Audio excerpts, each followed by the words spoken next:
Hello, lovely people. You're welcome to ES Daily News GH. As we always do, we give you trending news, breaking news, and all other news you might think about. Okay, so today I was going through the internet and I saw this very video of Wode Maya, and I decided to share with my audience. And he's been out of Africa for some time now. He's been touring the Caribbean. So he's been to Jamaica, Suriname, Brazil, and its environs, like the other countries in those areas. You realize all those people are blacks, and then we are all one people. Just that I would say this is geographical distancing or geographical dislocation among us. And so he gave a speech which I think is very inspiring, and I would like my audience to also have a few or also listen to it. And who knows, you can learn a thing or two from it. And please, if you haven't subscribed yet to my channel, you can go ahead and subscribe. This is a new channel. As I said, this is a family. We are building a family together. So be part of this family and you'll never regret it. Let's get a video and then educate ourselves. Thank you. Here now, come up here and talk to the people. Give them a round of applause.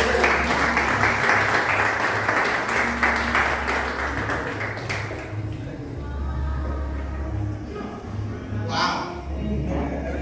Greetings. Great. Back in Ghana, all I do is good morning, good afternoon. When I get to Jamaica, now I'm changed. I'm more like a changed person. Right now we go by greetings, brothers and sisters. As he said, I believe that people thinking that I'm the new Gavi is a big responsibility. I keep on telling people to stop it because I personally did not know who Marcus Garvey is. I have to be honest, because the education system in Africa does not teach us who we are.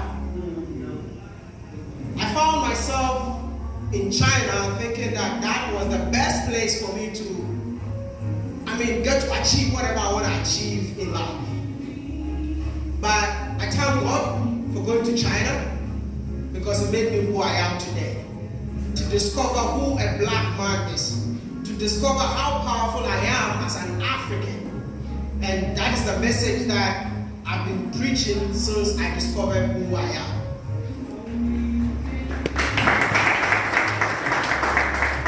I normally tell people that I basically don't know what I'm doing. So when you start telling me that this guy is I have no idea what you're talking about. But I believe that it's a calling. Yes. And it has not been easy. Don't take it as if it's been, even in the Caribbean has been tough for me, but I still keep moving. If I tell you the struggles that I've been through since I came to Jamaica, most of people believe it. But I'm always smiling on camera for you to know that nothing will stop this movement. The movement is inspired by Marcus Garvey once again. Personally, like he said, Gary Coleman, when I was in China making Chinese videos, people started calling me Gary Coleman. And I was like, who is Gary Coleman? So I started researching about who Gary Coleman is, and I found who Gary Coleman is. And yeah, you're right. Then, when I was in China, I felt like it's about time. It's more like you sleep, you keep on dreaming about Africa. And I was like, how do I get back to motherland? Because I've made up my mind that I will live and die in China. Because at the end of the day, there's nothing in Africa for me as an African. But a young guy, aeronautical engineer, you have to, live your life in China and make the best out of it. So I told my mom, I'm coming back home. At that time, I've lost my dad in 2017. So my mom started shedding tears. Like the juju has finally wiped. Like my son decided to leave his career and come back to Africa to preach about Africa. Who does that? But I felt like if no one is doing it, there has to be someone. And if that someone has to be me, I have to start it. I know being a pioneer of anything is extremely difficult, but I was happy that when I started this movement, a lot of Africans carry the same movement. So when you go to Africa right now, we have so many young creators that are talking about the beauty of Africa. And if you go to Ghana today, if you go to so many countries in Africa today, there are people that are moving back to the continent because of videos that we've been doing about the continent Africa.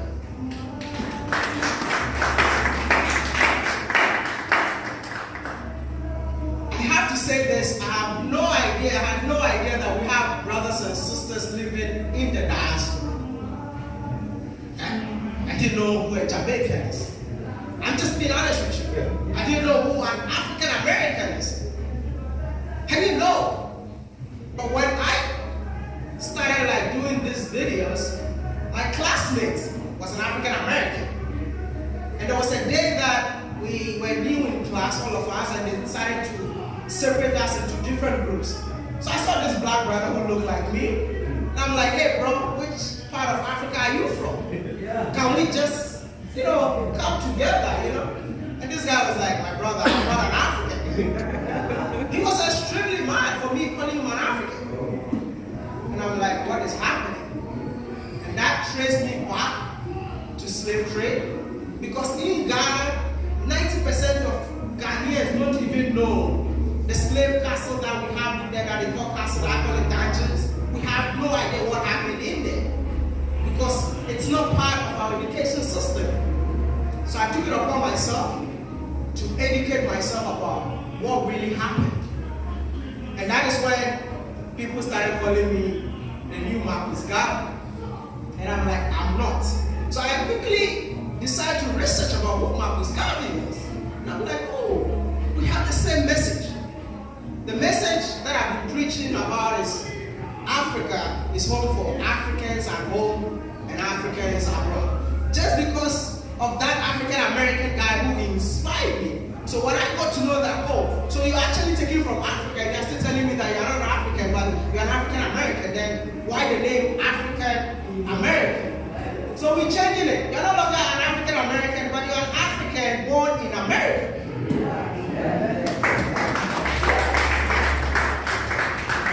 If I am here today, I am African born in Ghana. If you are in Jamaica, you are an African born in Jamaica. I met somebody telling me that I'm not African, I'm Jamaican American. I'm like, pause. We have identity crisis as black people. And this is what I'm telling you. See, I know most of you are not happy to claim Africa. The continent is not perfect. Don't let me tell you that the continent is perfect. But Africa is so proud of you. Because despite the fact that you went through all the struggles to get here, you never forgot who you are as an African. Because I came to Jamaica and I see Ghana here. I see Nigeria here. Maybe you don't know. But I was in Akompon last night. I had to come here because of him. I would have been there by now. But I was having a great time with my brothers and sisters on the mountain. I was at Akompon yesterday, and as soon as I stepped out, I started crying. I'm like, how did Ghana go here? How? Because they left Ghana 400 years ago, but till today, when you go there, that is the only place in Jamaica that I went that is just a replica of Ghana. There's no difference. Like I've been moving around trying to see if I can find cocoa plants. I ate cocoa yesterday in a cocoa. Everything, do you know what you guys call cocoa? There's cocoa. So in Ghana, every household plants cocoa in our backyard. And when you go to a compound, it's exactly the same culture. And I was like, you know what? It's about time for us to bridge the gap. It's about time for us to connect. It's about time for us to know that we are one people, even though we find ourselves here. What I'm doing, I don't know. But what I'm just trying to say is, if I can get support from every black man in this world,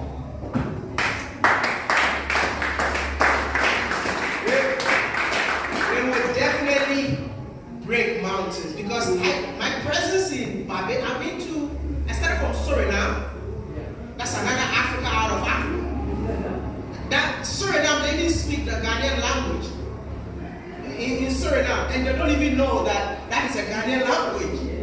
I was there, and people started coming to me. Are two in Ghana? When you are hugging someone in Ghana, even in Nigeria, if you are hugging somebody, it comes to the sound. Are two. When I went to Suriname, they saw me and they said, are two, and I'm like, where am I? Am I in Ghana? When they are pouring libation, the things they say, the words they speak, that comes out of their mouth. It's not like, sometimes there's a language in here, they call it chromantin, that you need to be possessed before. In Suriname, you don't have to be possessed. It's direct from the source. So I'm just going to tell you, wherever you're born, please don't forget the motherland. Marcus Garvey is saying that Africa belongs to us all. It's about time you and I, even if you don't get opportunity to stay in Africa, let your feet touch the soil.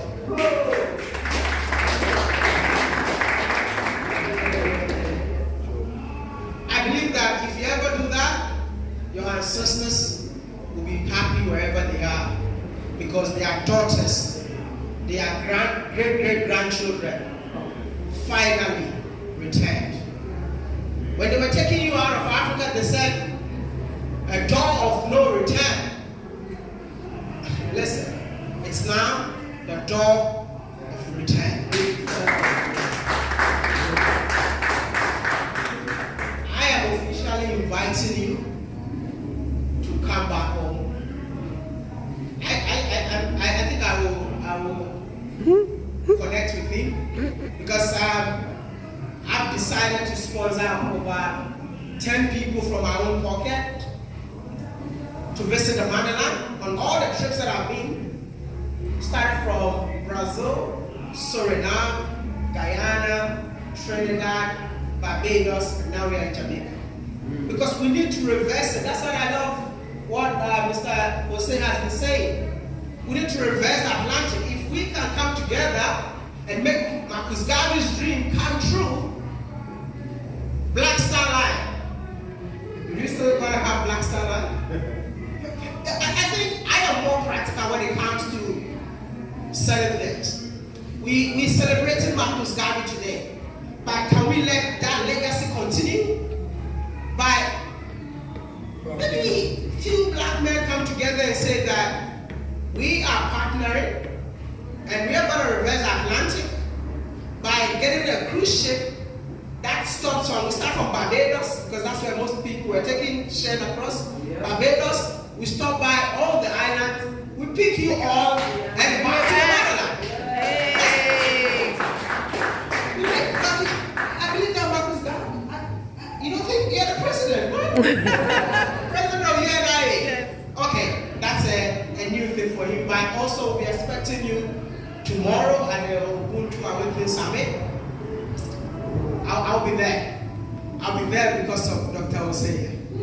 Because I believe that wealth creation is the way to go. I believe in wealth creation, especially generational wealth. I know I'm so young to be talking to you like this, but I woke up one day, I was actually insulted. I did a video in Liberia, having a great time in a resort. Then people started saying that, they keep on saying you want to promote Africa, but the resort that you're promoting belongs to a Lebanese man. So what are you promoting? I sat down and I'm like, this guy is right, but I need to prove a point. You know what I started doing? I went back to Africa COVID when everybody was in their rooms. I was not scared I was going to die. I keep on going to black businesses. I went to a hotel that the woman used 4 years to build. And I was like, are you sure you built this by yourself? You black? You African? I asked her so many questions. And I put it on camera. I woke up the next morning, the video was everywhere. And guess what? Every African-owned business in Ghana started reaching out to me. I own this business. Please come and promote it. So COVID, I was so busy. So I wear my mask. I come to you, and you know the impact of these videos? If you go to Ghana today, there are so many businesses, black-owned businesses, that came out of the videos that I did during COVID. Because these guys never believed that as a black man, you can start your own business and make it. So this is why I believe that the Ubuntu Summit is very, very important. When we make money as black people, see, I don't have a chain, because I don't want to go back. During slavery, they used to put chains on our ancestors. Now, when we make money, we want to look so cool by going for the chain that was used to enslave our ancestors. Now, that is what makes us cool. But I want to tell you something before I leave. The reason why black people need to start working together is because of your hair. Check your hair, touch your hair. Doesn't have one. Touch your hair.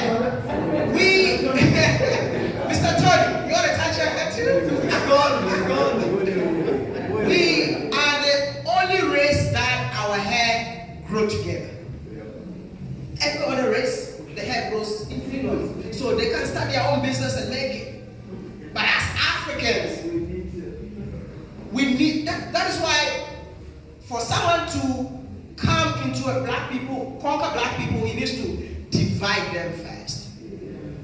Your hair tells you who you are. So it's about time for us to work together as one people. Thank you.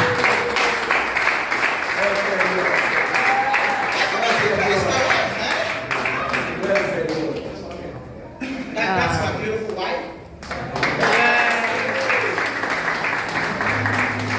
You cannot talk about Pan-Africanism without practice. So, when Bruno went to Egypt, I decided to go to Kenya. So, my wife is from Kenya. Kenyatta. You want to say something? Hello, good evening. Good evening. I just want to say that I'm so happy to be here. It has been such an experience, and I'm learning a lot every day. What I love most about Jamaicans, compared to other places, I feel like most of them just love Africa. Like you talk to Jamaicans and they tell you Africa is home, and can't wait to go back home. Because you have interacted with so many people, and for some people, when you tell them they're African, they feel like you're insulting them, like, no, I'm not African, But Jamaicans are proud to tell you that I want to go back home. That's where we come from. I hope to go there one day. So that's so beautiful. And it has been an amazing experience. I'm learning a lot about our history as black people. Also through him, inspires me a lot, just as he inspires the world. And I'm at a point where I'm so proud to be black, and I wouldn't want to have it any other way. I'm learning to embrace myself. I love my skin. I love my hair. As girls growing up, sometimes you think your hair, when you have this kind of hair, it's hard, it's not easy to detangle. But I'm embracing natural hair. I love my locks. I want them to grow long and never cut them. I want to encourage black girls to love their hair and love their skin. Yeah, because you're beautiful.